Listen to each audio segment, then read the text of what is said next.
Hi,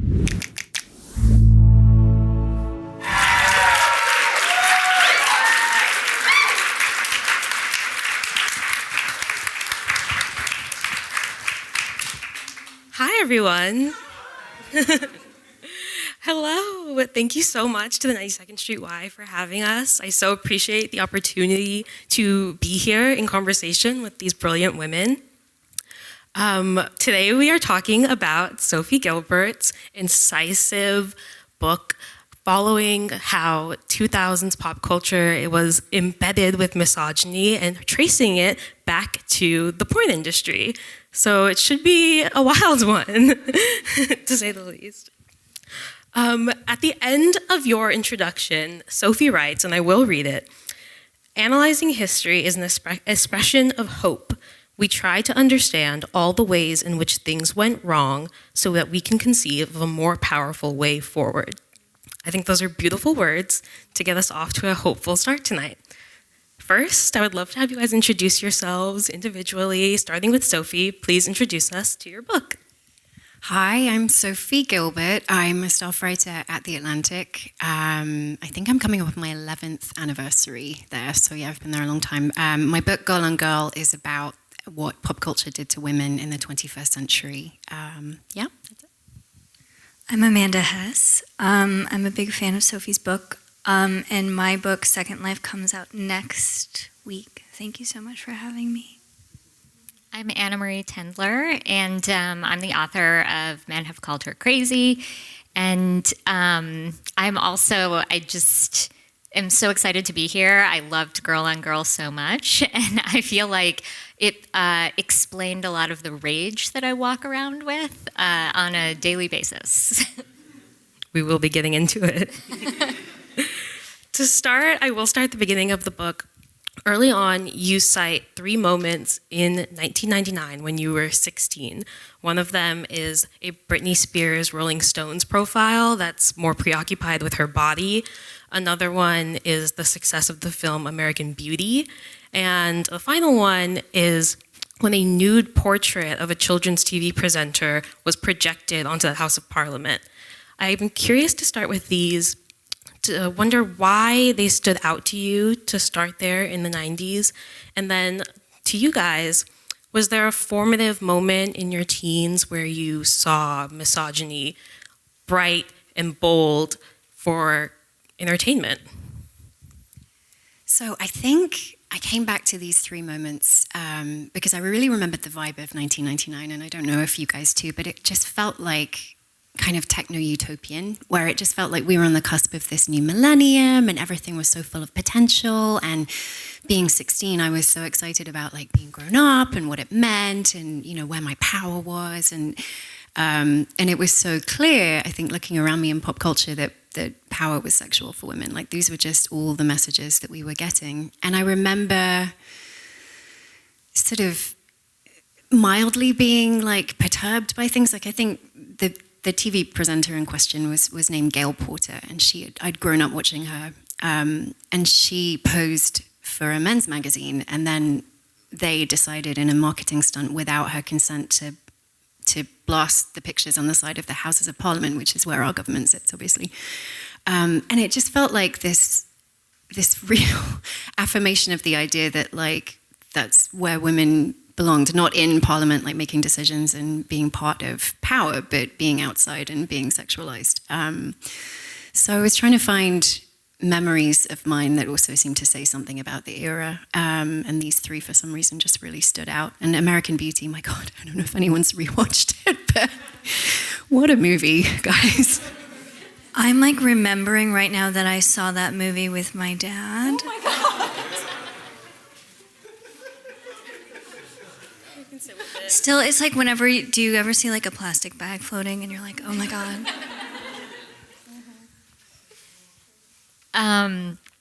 I think for me, like the Britney on the cover of the Rolling Stone is such a seminal moment, and I remember it. But I have to say, when I was that age, and in 99 going into 2000s, I wasn't registering it as misogyny. I was very much internalizing it and seeing like, oh, she looks amazing. She looks beautiful. Like, I want to be like that. I remember seeing American Beauty and loving it and thinking it was such high art. And it was only as I got older and with hindsight that I really recognized how problematic it was.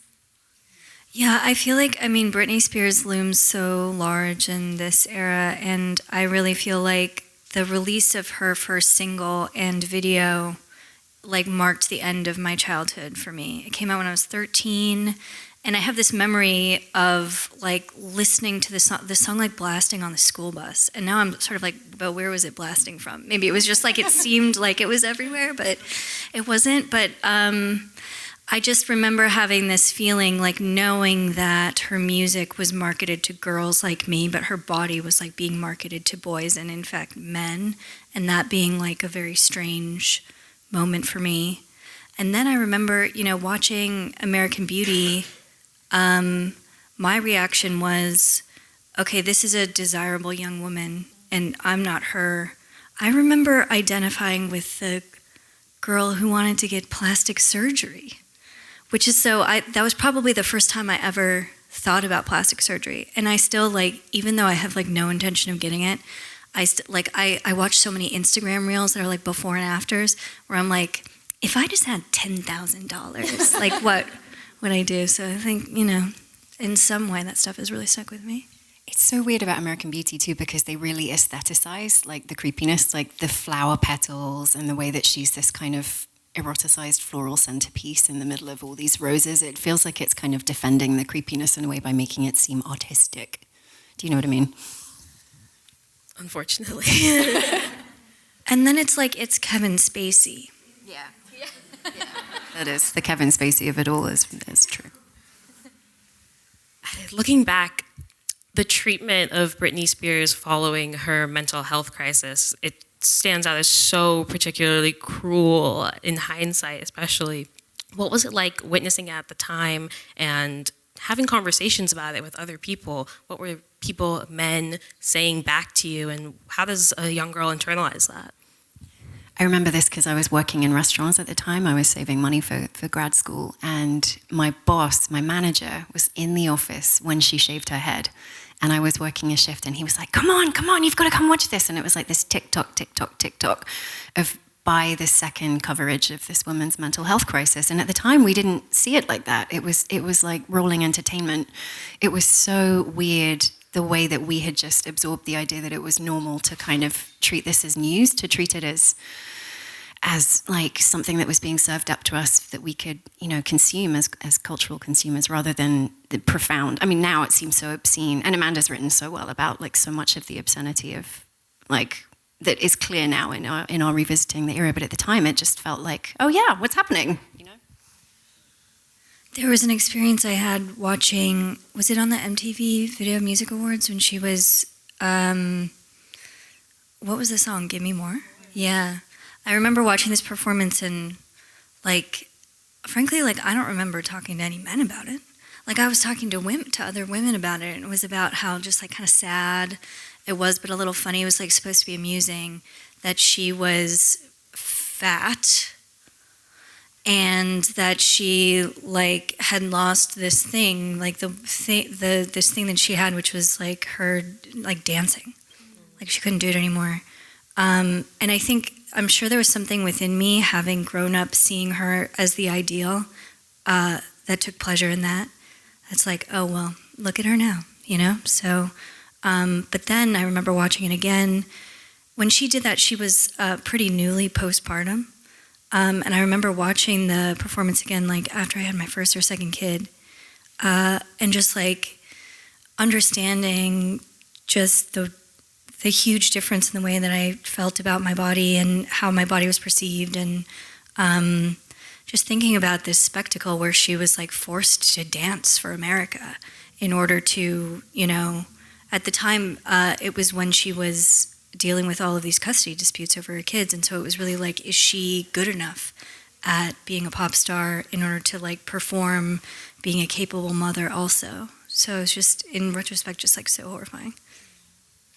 I think also, like, when I think back to that time, so much of that was almost played for comedy. Like, we were laughing at her, and we were laughing at celebrities, and that sort of bullying hadn't touched us yet, like, as the people. And I sometimes wonder now, like, with social media and how, like, anybody can get bullied and we can bully anyone, that we have maybe a better understanding of what was really going on then. And it was like the precursor of trolls. Like, the average person didn't have the access to do it yet, but, like, the media took it on, and we just took it in as normal. Or, like, they signed up for this, you know, that feeling of, like, well, that's what you get when you're famous. Like, this is what you sign up for. Oh, I was just going to say, one of the interesting things in the book for me was seeing how celebrity changed over the course of the 2000s and with the rise of internet and reality TV. Because really before that, like, if you were a celebrity, it was because you were good at something. There was something that you did that was like your ticket to fame, to stardom. You know, you were a musician or an actor. Whereas with the internet and with like this rise of industrial paparazzi, really the only thing, people became famous just for posing. Like, people would go to events and stand on the red carpet, and there was like this micro like community of I don't know if anyone remembers the Go Fuck Yourself girls. They would always like capture all these great women who would just go to events and have very eccentric outfits and stuff. But there was this like community of people who became famous for letting people take their picture. And I think the flip side of that is if you had accepted that bargain, you then couldn't turn around and say, stop taking my picture, because it's like, that's the whole point of you. So I think that was possibly behind some of the cruelty, but... Yeah, I was going to say Britney's 2007 VMAs performance. The thing that stands out to me watching it more recently was that it doesn't actually look that disastrous to me. She's hitting all of her marks, she's doing all of the moves, she's just not enjoying it. She's just not happy being up there. And today it reminds me a lot of the disaffected pop star aesthetic that a lot of the younger generation are trying to emulate. I'm thinking specifically of like the Idol TV show kind of creates that pop star. Addison Rae has this aesthetic modeled after Britney Spears. And even Brat sort of comes after this pop star in crisis aesthetic. And I'm curious if you guys are seeing Britney, Christina, even like the Lindsay sort of aesthetic, what they were going through during that time, coming back in a new way. I think one of the things that is really heartening to see is sort of what happened, I think, and I get into this in the book a little bit, but over the course of the 90s started with lots of female artists who were very outspoken. Like, they were very powerful. They made really kind of feisty music. I'm thinking of the Riot Girl movement, but also artists like Alanis Morissette, Fiona Apple, Sinead O'Connor tearing up the picture of the Pope on Saturday Night Live. There was a real thread of like activism within music that was very powerful, and I remember like connecting with it very much as a teenager. But then it just got phased out in favor of these much more passive, pliable, teenage, sexualized stars who weren't outspoken because they weren't allowed to be, and they were sort of performing for our pleasure, I think.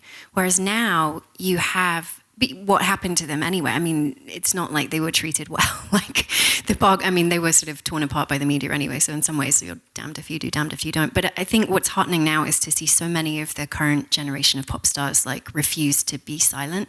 They speak up when they want to. They don't when they don't feel like they have things to say. I'm thinking about Chappell Roan and politics, like refusing to be a perfect spokesperson or like a good anodyne, like detached person when it comes to issues that she doesn't feel she can weigh in on. Like, I feel like you have people like Sabrina Carpenter who will push back against people who criticize them for being too sexual at their shows. She's like, don't bring your kids, because that's what my show is. And they seem unwilling to accept the very bad bargain that the generation before them did, which to me seems like progress.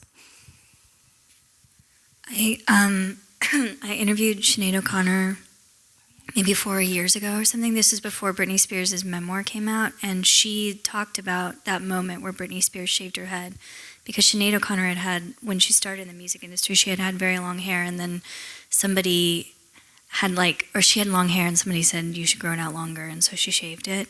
And so when she saw Britney do it in this scene that was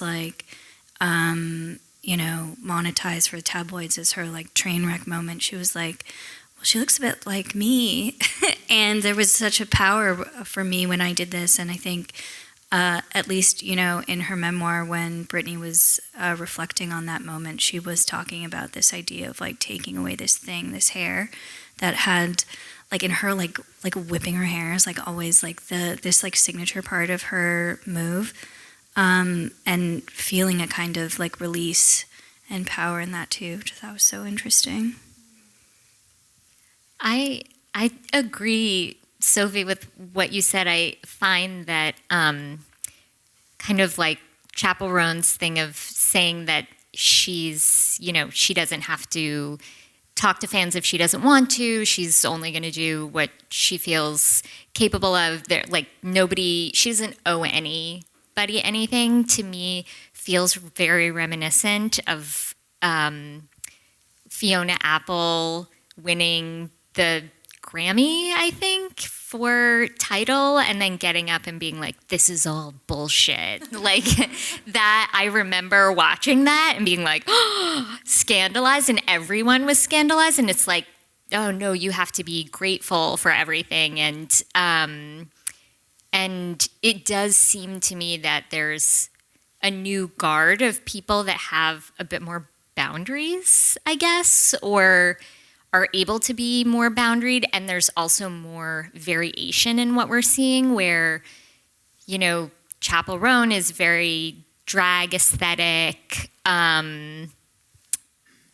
Olivia Rodrigo feels very emo, punk girl throwback. Sabrina Carpenter does seem like to me, I've heard people say that she seems like a child, but to me, she comes off as a 60-year-old divorcee. I don't get child from her at all. I get a new lease on life divorcee, from the 50s. And to me, I think it's really interesting that we kind of have all of these different aesthetics to choose from. And it's not you can't be sexual, because Sabrina Carpenter is very sexual, but then we're just getting to see these other, portrayals of womanhood or femininity, and I find that hopeful. In your memoir, you talk about growing up or coming up as a teenager in the punk scene, and I do want to know how that shaped your relationship to female rage. Yeah, well, I was actually so excited, Sophie, when I read your book, and you have a mention of the one book, I'm blanking on her name, that she wrote about the early aughts emo scene, and sort of how women were talked about, and first of all, there were no women in bands, none. I don't remember seeing a woman on stage ever. It was all men, and then women in the audience. And in the songs, women were these beguiling, evil, sort of manipulative, to men who were portraying themselves as very docile and beta.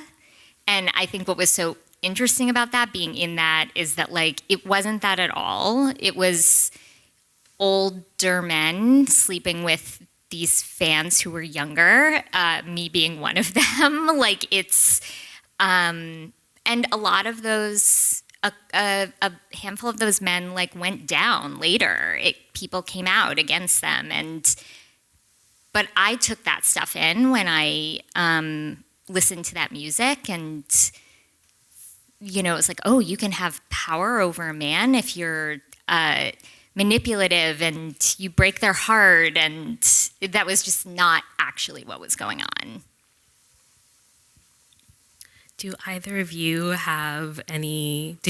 go through a phase where you were a little bit more emo or punk, and did that shape your feminism at all?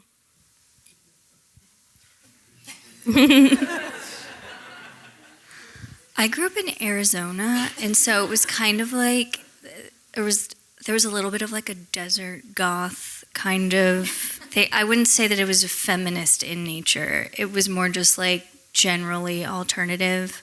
But I did have like a lot of experiences in high school and then in college, like after I moved to DC, where there was a lot of women watching men make music, and it was so boring.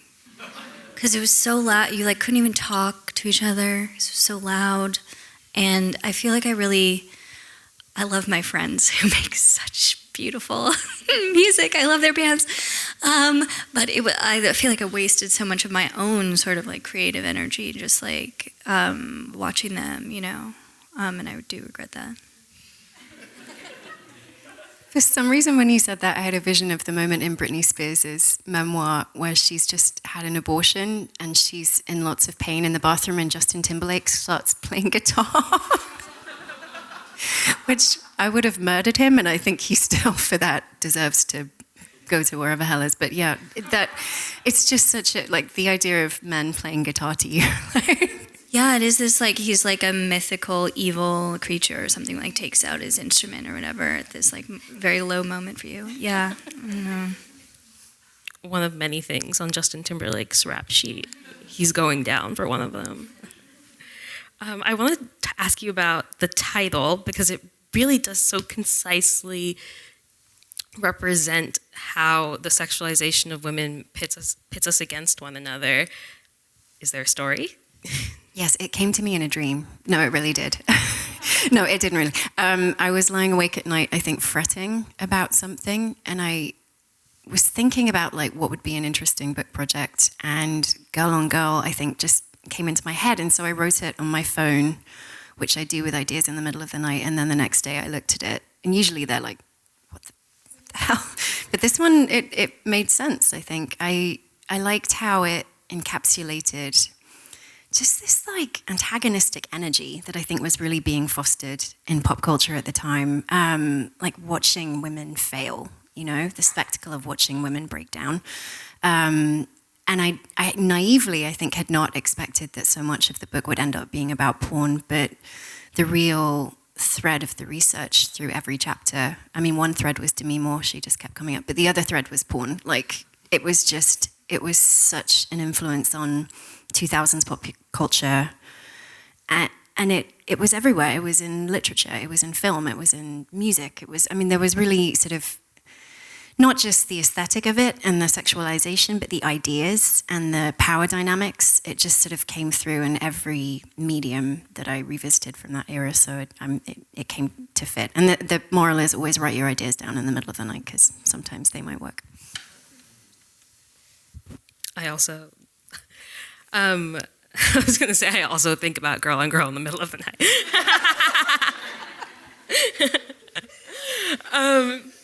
But what I actually think about Girl on Girl is that it really is so violent, actually, when you compare it to Women Loving Women, which is so tender. And I'm curious if the fetishization of queer people during this era, if you guys have any standout memories of how that was used towards misogyny in other ways in film, fashion, or TV, music even. I think the example, I don't know if anyone remembers the band Tattoo and all the things she said. And I think I have a throwaway line in the book about like lesbianism during the 90s being like a group sing-along to Closer to Fine.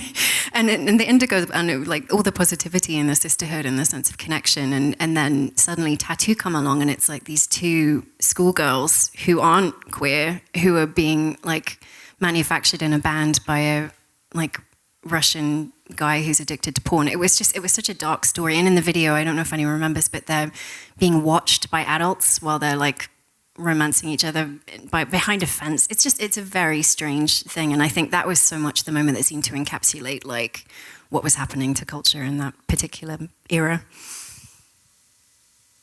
I think during that time, because I grew up in a super small town in Connecticut, and so like queer culture wasn't something that I was immersed in, and so I think that didn't come until later. But something I thought in Girl on Girl that you spoke to so astutely was the rise of in-reality show like the Drag Race and Tila Tequila, and that there was sort of like a real kind of separation of in where it was all reality TV, but whether if it wasn't like Housewives or Simple Life or these, you know, very white girls doing white girl things, it was relegated somewhere else, and you had to look a little bit harder to find it, I think. Yeah. Chapter 6 of this book is all about torture porn, and it starts with the film Hostel. What was it like researching and then fact-checking that chapter in particular? Oh, well, I think my fact checker is here, Morgan. Morgan, yeah. Hi. Oh, she's the best. And poor Morgan, when she started work on the book, that was the first chapter that was ready. So she just got thrown into the deep end with this like horrific encapsulation of like just really nasty porn and also torture porn and Mike Fleiss and Terry Richardson. So thank you, Morgan, for not quitting. Yeah, it's a really rough chapter. But it was also fascinating to me, like just how much extremity had become a theme in 2000s media. And there's something about watching Hostel now, like the violence is so eroticized almost. Like you see these kind of spurts of blood and like there's drills kind of going into people's legs and stuff. And it feels so sexual in a way that I'm not really sure I could absorb from it at the time. But it was really interesting thinking about it in the context of just American power and like expressions of American power with what else was happening in the 2000s at the time. Obviously the Iraq War and Abu Ghraib. But the moment I really gasped was, chapter 2 talks a lot about the photographer Terry Richardson and his style of taking photos, which often involves him standing with his penis out, giving a thumbs up like that. And there's women, I don't know, like around, lying on the floor, disembodied, whatever. And when I saw the photos from Abu Ghraib, they just looked exactly like Terry Richardson's photographs in the most monstrous way. And then I found a picture from an American Apparel ad where they had piled female models on top of each other in a human pyramid. So it was just all these different obscenities in culture kind of speaking to each other in this weird, like subterranean language. I don't know. But when everything seemed connected in that chapter in intriguing ways. But it is dark, I am sorry. That connection that you make in that chapter was such a light bulb moment for me. And I think there was something really interesting about those images of the U.S. soldiers who are humiliating people who are accused of terrorism in this like extrajudicial fashion, where when I was a teenager, you know, seeing these images come out, I don't think I had the ability to identify like mainstream pornography as in any way degrading to women. And I didn't really have much of a feminist politics, but I find that young people tend to think that war is bad. Like that's just that tends to be the case. And I remember like my just horror and disgust at seeing those images and just going back and reading the book, I recognize it as the first time, I think, that it was the first thing that I saw where I was like, oh, this is so horrific. And being able to now put some connections between that and some other parts of the culture was really meaningful.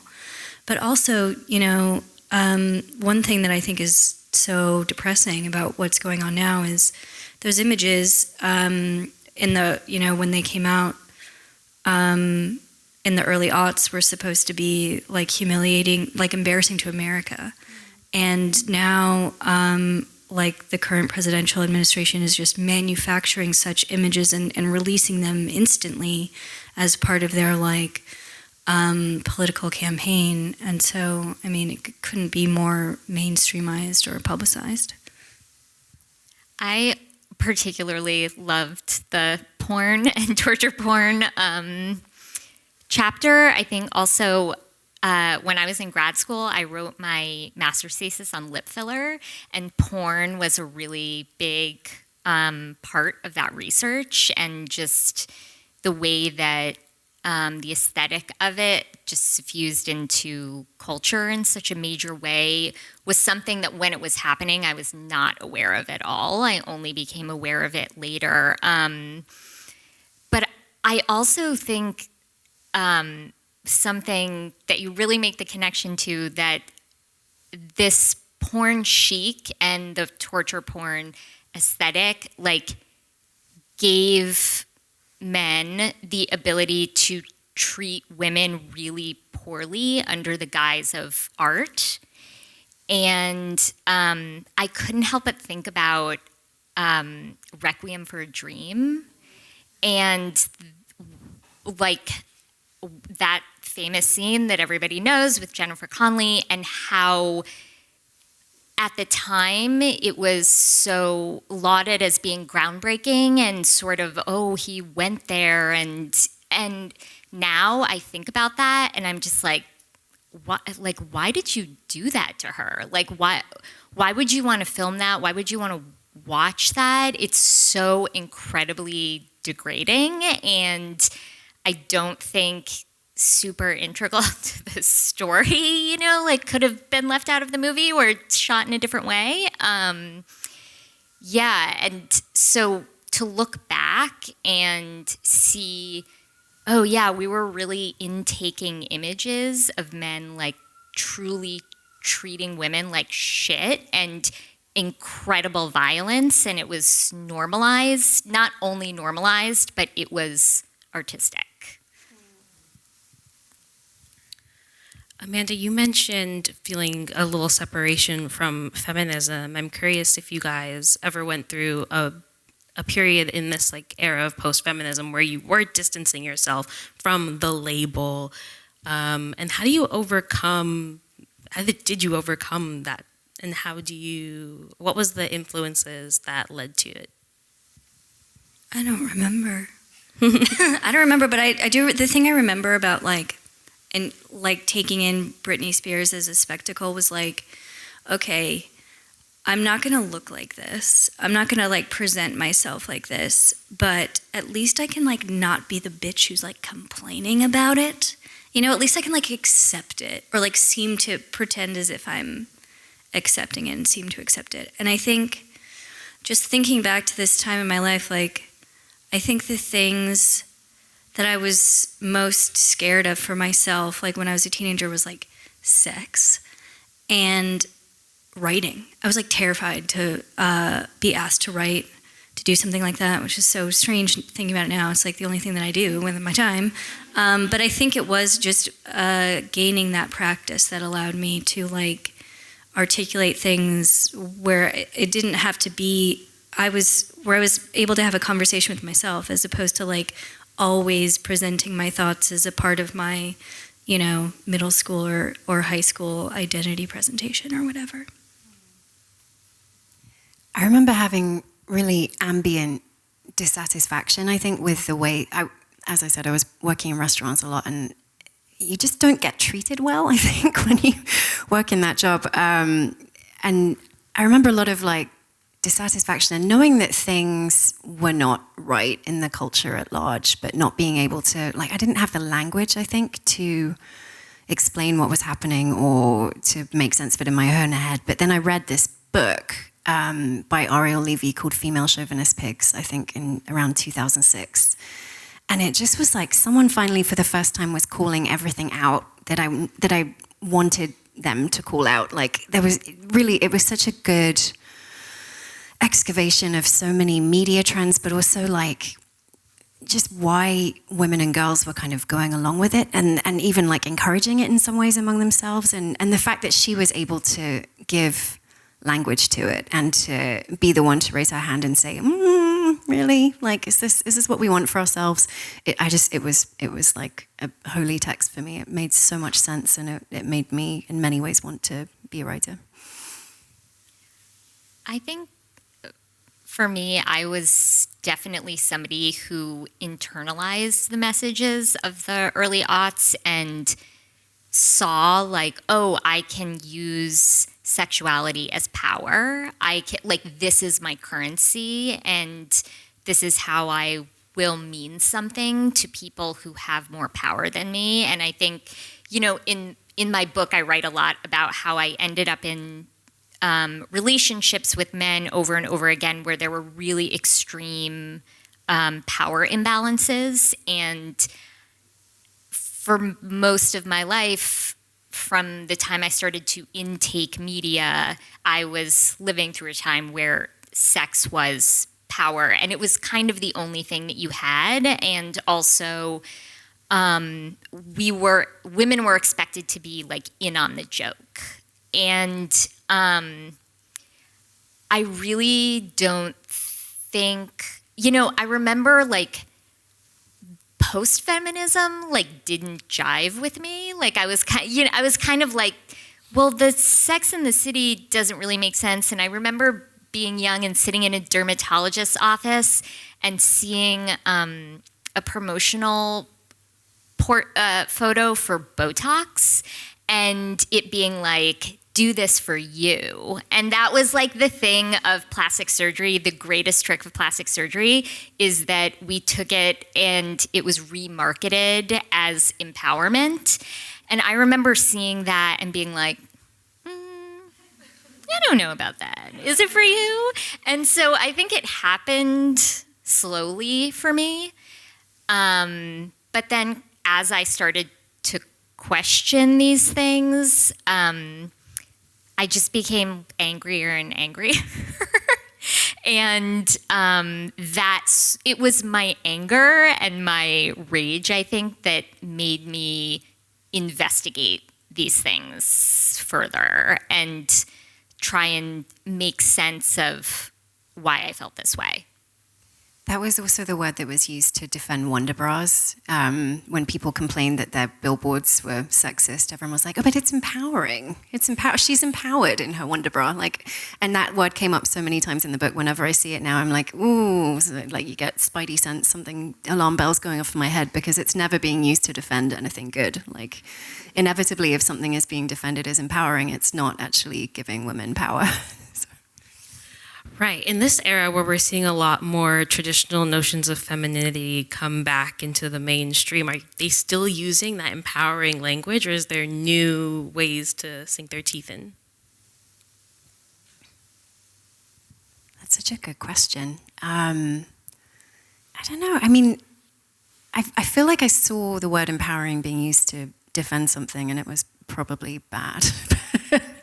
I mean, and the thing that is so horrendous about the current moment is I just don't think we're supposed to see our own faces this much.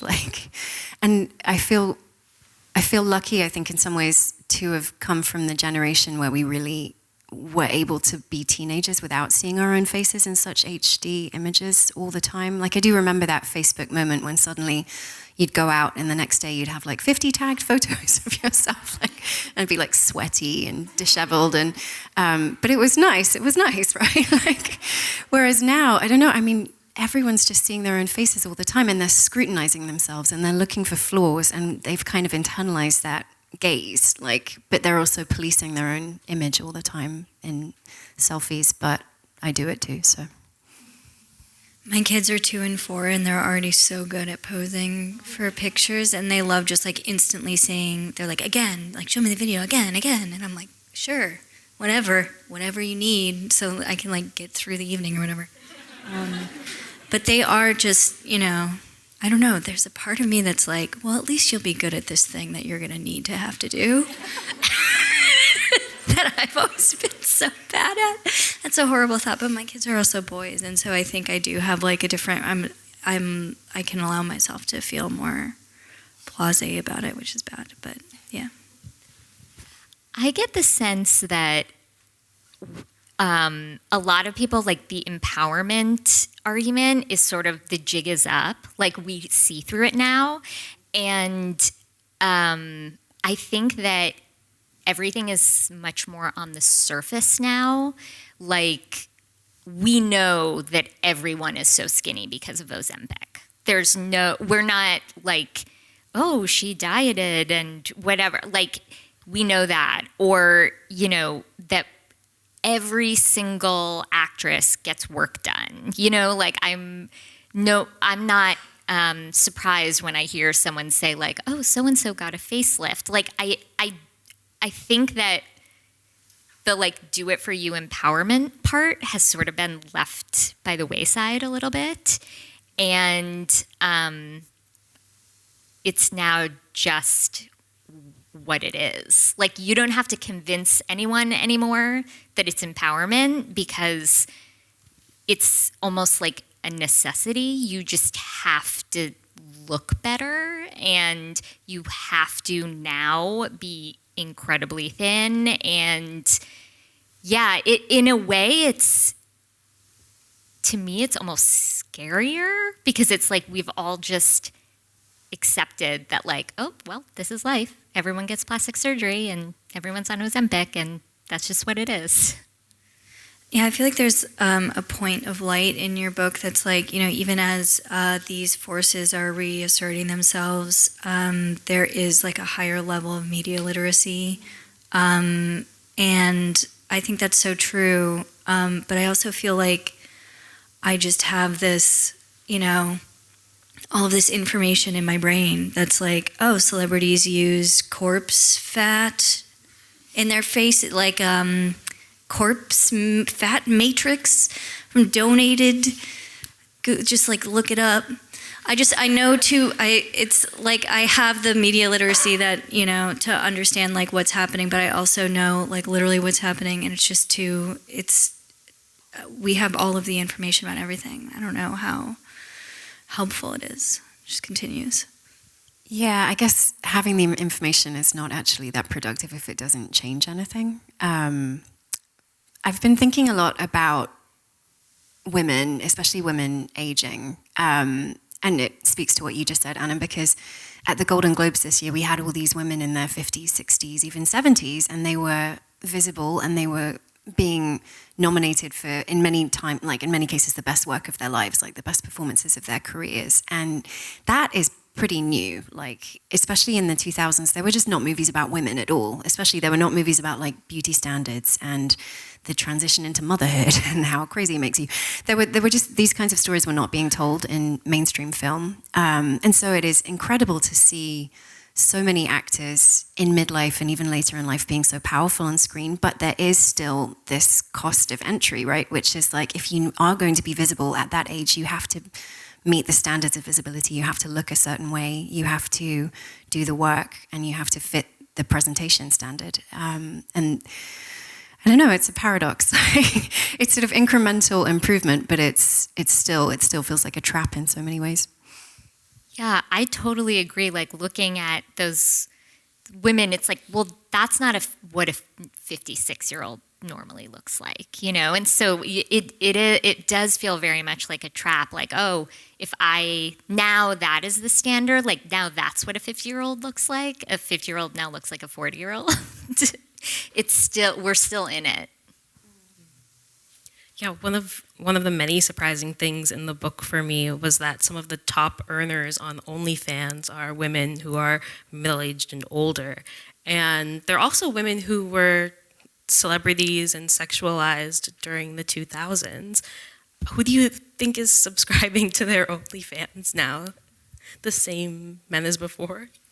I think there's an element of nostalgia for sure. Like, it's so weird to think about, but yeah. I also think like desire is strange and much broader than it's ever allowed to be in mainstream media. And one of the things that is interesting about platforms like OnlyFans is that it really enables, I think, more space. And so, you know, we've all just accepted, I think, for many years because the media said that older women weren't desirable, but what if they are? Like, it just, I think you sort of see a marketplace catering to consumer taste rather than telling consumers what it's okay for them to want. And that in some ways feels really interesting to me. But yeah, a lot of reality stars and, you know, real TV stars from the 2000s who were very iconic in the era are now making lots of money on OnlyFans. All three of you sort of spoke to writing or your art as power for you. And I'm curious how you approach the confessional, the personal in your own work, and what feels like control and what feels like power. Is it holding stuff personally, keeping it to yourself, or is it being more forthcoming and owning your stories? You could start with Anna, our memoirist. I think it's not an either or. I think it's a both and. Like, I get to hold back what I want to hold back, and that is my choice. Not everybody gets everything, but also I can tell a full story with narrative from my life. And to me, that I think is the power of writing, is that it's like, well, you read what I choose to write, or you don't. Like, you don't have to, you know? Yeah, so I think I found a lot of power in the choice and marrying those two things of both being vulnerable, but like what serves the story and what doesn't. And there were so many things in my book that I chose not to write about because it didn't serve the story, or it was like I got to make that choice, though. I think when I write something, I like to think about it just disappearing into like a trash can and nobody reading it, and then people will email me about it. So I don't know. I mean, there's an extent to which like I write stories because that's my job and I have to. And then there are stories that I write that are about me being confused about something and trying to figure out the answer. And to me, just having a sense of a command over a subject that at first was really mysterious to me is like centering, I think. And I don't know, like for me, writing about the internet, especially like writing for the New York Times, which is a place that is such a large platform, I like to write stories that are grounded in the personal because the internet is so personalized and everyone's experience is so different, and it just feels more honest to do that and to be able to, it's something that I can wrap like my arms around in that way. But yeah, then it means like, you know, you get emails about that. I loved Amanda's book so much because she's like our tour guide through the morass of the internet, and it's so amazing having your perspective and your wisdom and also your insight, because you see so much that I don't see, and you like make things make sense in a way that, I don't know, it's like going on vacation and having someone be like, look over here. Like you do it so well. It's so elegant. And both of your memoirs, like, I think what they do so brilliantly is they manage to be personal stories, but they're much bigger. Like they're telling much larger frames and they're speaking to much larger issues, and you can see yourself in them, but you can also see so much more. I think it's so incredible when memoir manages to encapsulate stories about the broad and the things that touch all of us, while also just sharing your personal stories as well. I was so interested in the part of your book where you talk about why you're not talking about yourself. But I was really interested in the points where you did show up. I know you've said like you didn't want to make people feel like you're like Forrest Gump or whatever, and it didn't feel that way to me.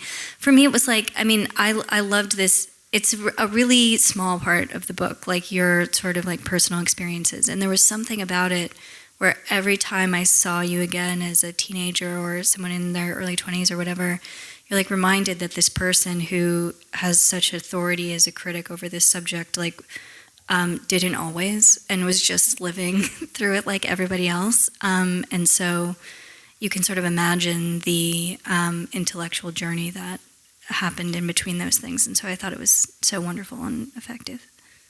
Thank you. It wasn't really an intentional choice. I think it was more just a failure on my part. Like, I've written about myself in the past and I'm not averse to doing it. But every time I tried to do it with this book, it just didn't work. And I think eventually I figured out that like the critical frame I wanted to see things through was not one that had a lot of me in it. So I did like have these moments where I popped up because there were just ways that collided with the storytelling in a way that really seemed to make sense, and it would have felt even dishonest not to have me be in there. Like that Timesian thing, you know, where it's like a reporter said, like, it felt sort of more open to be in there. But it was more just figuring out how best to write the book. It did feel very seamless, the way that you brought yourself in and out of it. And for me, it worked so well because I think you're someone who can speak critically and so intelligently about something, but has also experienced it, I think brings a level of trust from the reader. And because I also was around the same age during that time, and I think you connected the dots of that time so expertly and then when you would come in, it would sort of be like, oh yes, like someone else was there with me, kind of like this, I saw the same thing, I was the same age at this time. And yeah, it worked so seamlessly and really, I think, engenders a lot of trust in the reader. Wait, can I ask a question? Yeah. Okay, I'm curious whether your kids have consumed any media that's like made your spidey senses go off. That's like, it's like the messages in this are a little odd. Blippi. Like, does anyone know Blippi? No? Blippi is, there's just something about him. Like, he's a guy who came from YouTube, and he's just fake. He's like fake and he's phony, and you can tell that he's putting on a performance for kids, but he's not really interested in kids. It feels like someone optimizing engagement, I think, rather than actually trying to foster a nourishing media environment for children. Do you watch Blippi? I've heard of that, but no, I've never seen that. My kids have not seen that, I don't think. They don't know who that is. Same question for you. What's making your spidey senses go up? I mean, my kids watch the shittiest shit. Like, they watch, like, it's just, I think it's the AI. It's like, I don't even know if it's AI, but it looks as if it's like Mickey Mouse, but like drawn by AI and like written by AI. And like the way that they move is so unnatural. There's just something about the general style that like gives me the creeps, I think. And they love it.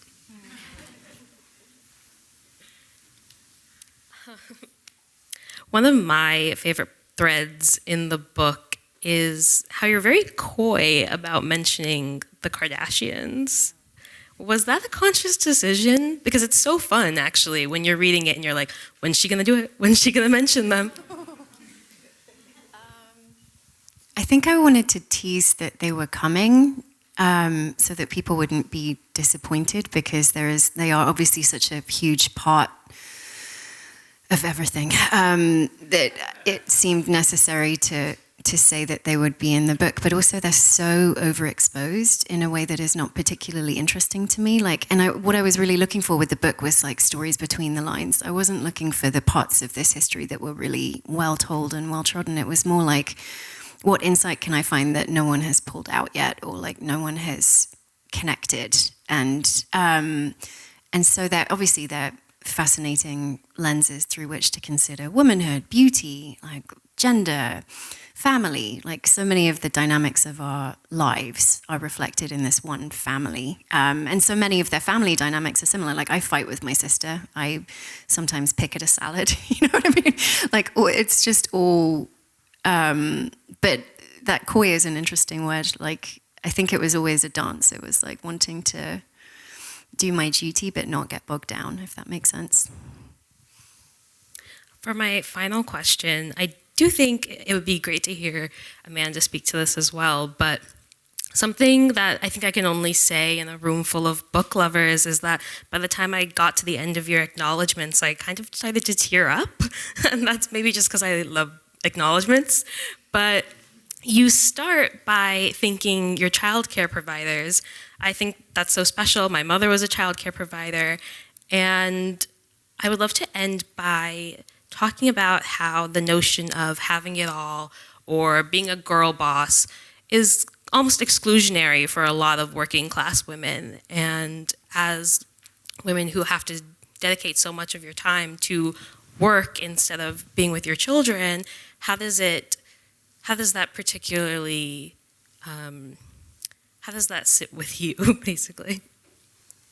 I think I just feel immense gratitude. And when I wrote the acknowledgements, like, I think what I was thinking is, like, who are the people who let me write this book? And it was obviously the people who not just took care of, but like loved and cared for and were incredibly nurturing and like helped raise my children, like in a way that I had my twins were born in New York during the pandemic, and we didn't have any family around. My family were in England. And I remember the first day I dropped them off at daycare, I felt like, it's incredible that I have a village now, but I'd like paid for that village, but it didn't change the dynamics of the relationship almost. Like it didn't make me any less grateful for the care and for the help.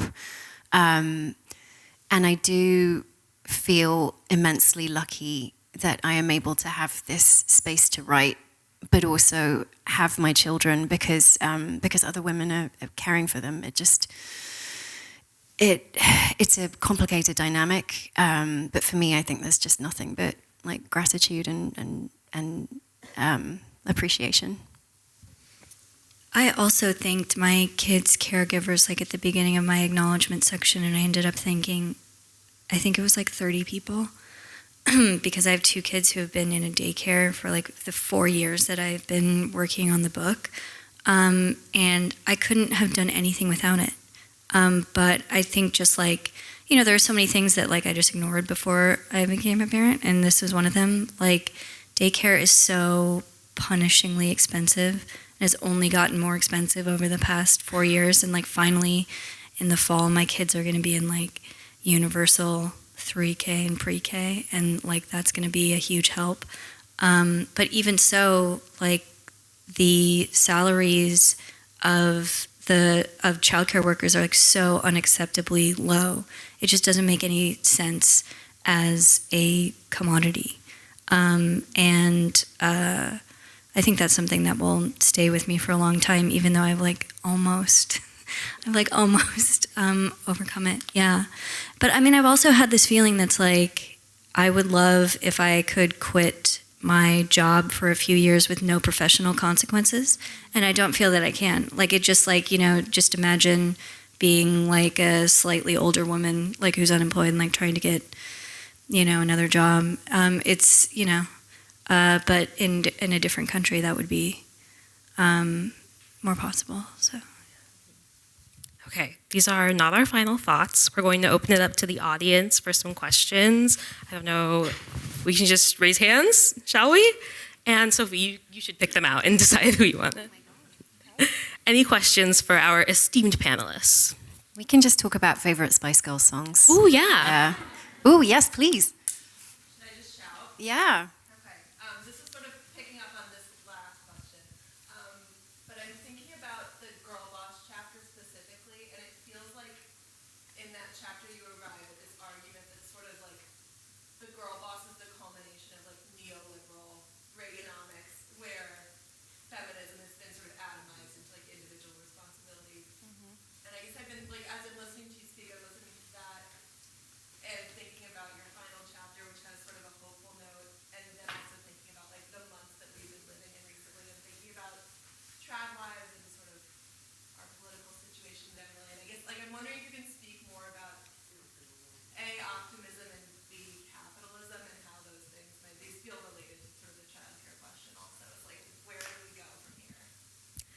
Can you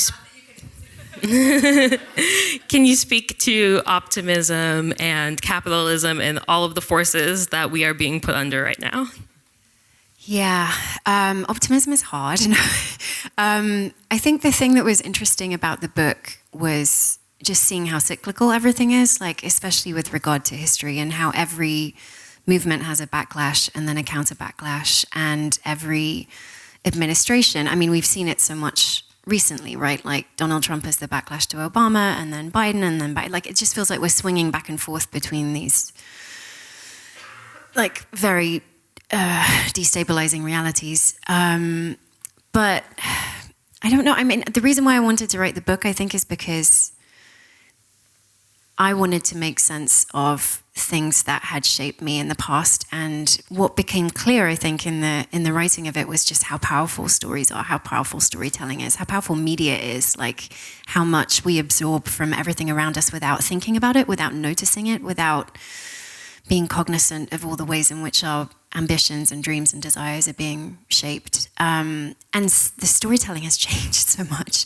and it is changing still. And I think that the thing that gives me cheer now is like, yes, the manosphere is horrific, and yes, YouTube terrifies me, and like there's so much that's terrible, but there's mainstream culture, I think, is not absorbing those messages for the most part. It's not reiterating them in the way that it did. Like there is still a place that is sort of distant from that, that gives me hope that if we can cling on to that and we can keep encouraging women artists and women directors and women musicians to speak their truth, that eventually people will listen. But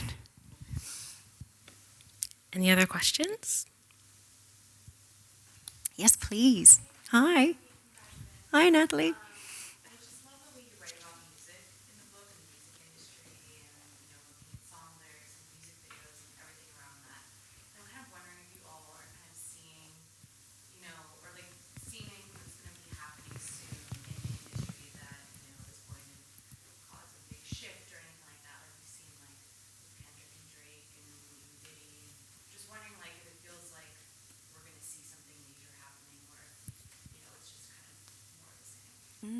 Can you forecast any shifts in culture coming up?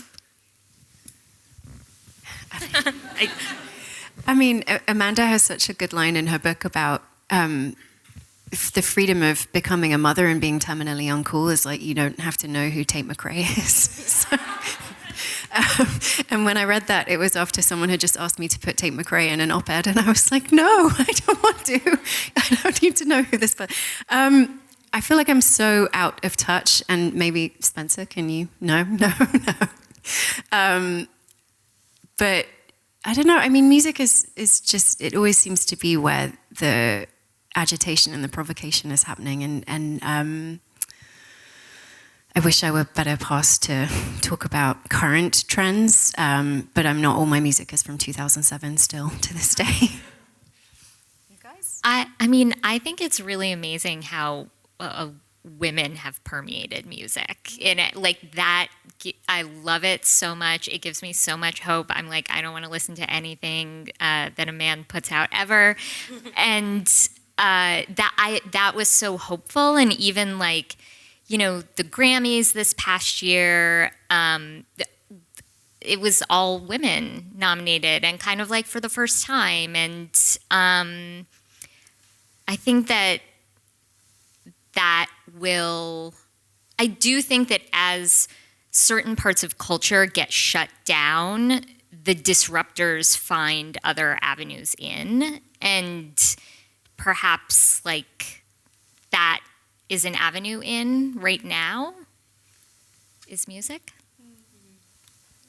I will say, with the P. Diddy trial coming up, we're going to see Cassie Ventura take the stand, and I think that will be a moment where women in music really like rally behind her, especially women in hip hop who have gone through so much sexualization at the hands of P. Diddy. P. Diddy is in the MTV VMAs broadcast of Britney Spears dancing. They cut to him, and he has the most disapproving look, and it's just over him.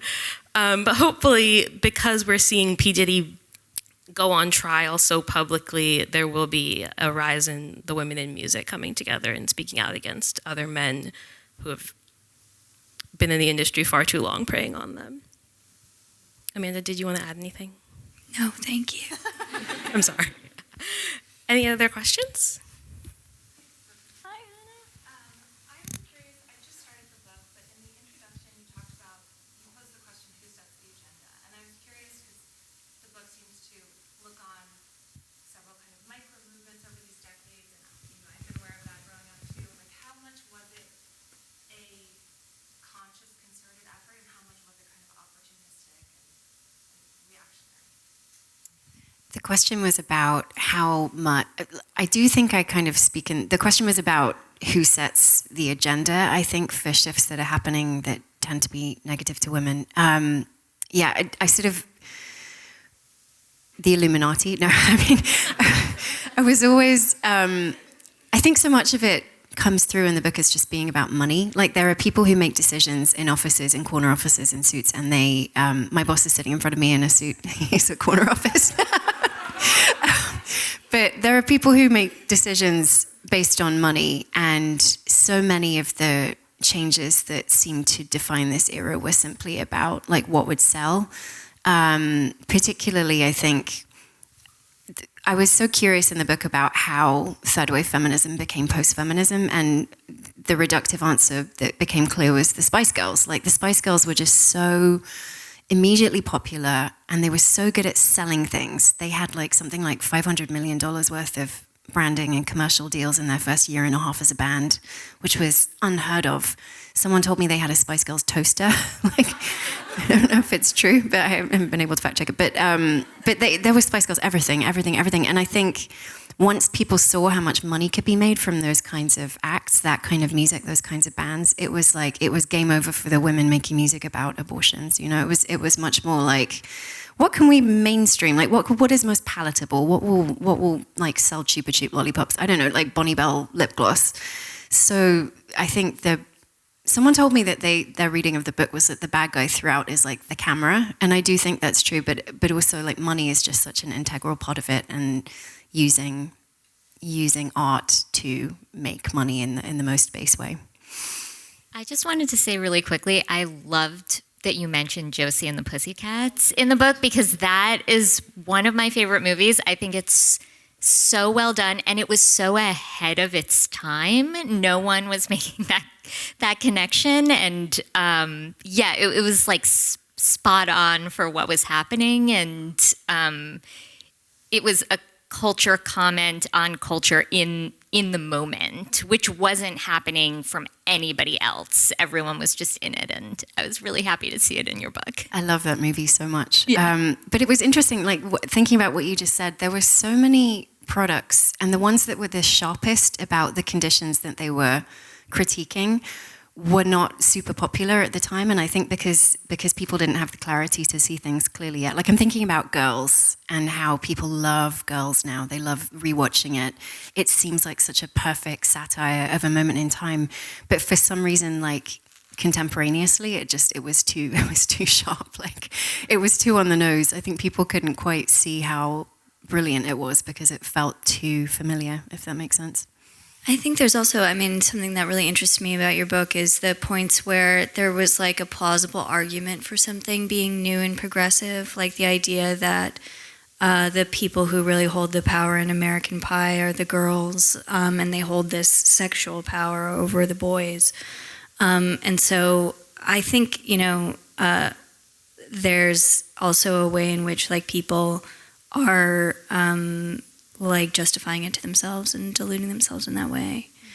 And it's so hard, like, even I think if you're making the movie, like, to recognize what you're doing at the time that you're doing it. One last question from the audience. Sophie, congratulations on the book. So it seemed to me like we like to think of ourselves as being past the point in culture where women tear each other down, and that we've sort of evolved beyond that. But there are so many examples I can think of in contemporary culture of women being girl on girl, of women working each other down. So I'm curious if you have any thoughts about what's happening under the surface of the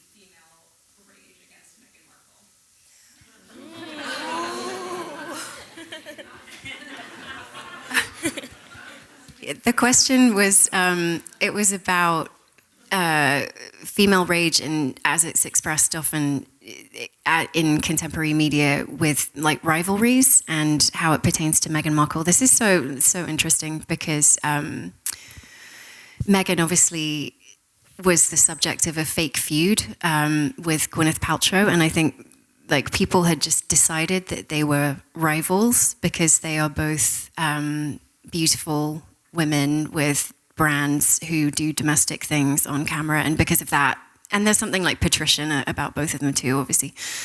I think people had just decided that they were rivals, but then of course, you know, Gwyneth Paltrow, I think, made breakfast one day, and then someone was like, oh, she's shading Meghan. And I mean, there is such a cottage industry of people online who just have nothing to talk about, and so they will like pick apart every single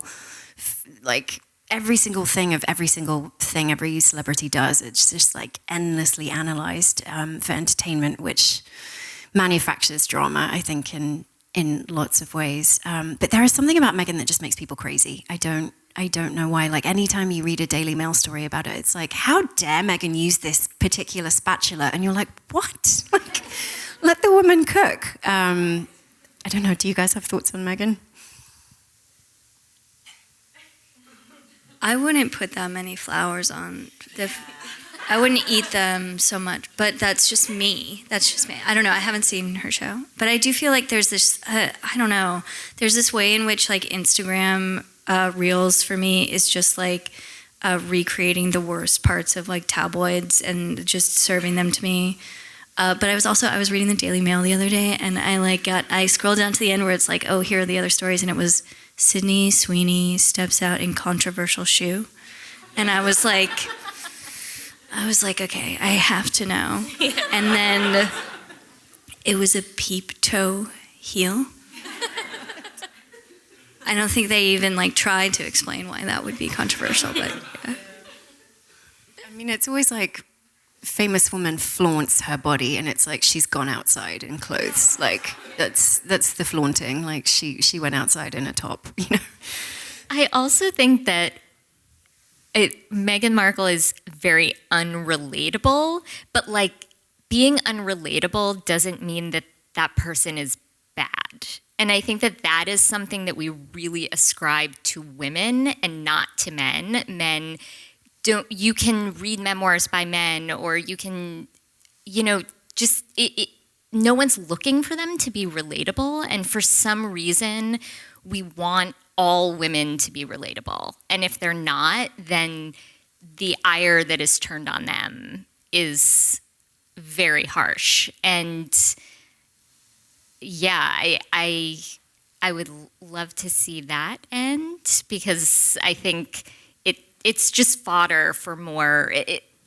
I don't know. Why are we tearing each other down so much because we don't relate to a story? Yeah, no one's like Tom Cruise is unrelatable. Like they're like helicopters, fast cars. Yeah, like the most unrelatable person. Yeah, I know. The whole cult thing. Like no, but no one is like, I can't connect with that. He seems strange. No, maybe though. I don't know. And with Meghan, it's like, she didn't shoot that in her home. How dare she? I think there's a little bit of like a socialism of fools thing going on, or maybe like a feminism of fools thing, where it's like there's, as you know, like there's so much to be angry about in how women are presented, and that anger gets focused on celebrities, you know, which then just like perpetuates that cycle. I think that was it for us. Thank you guys so much.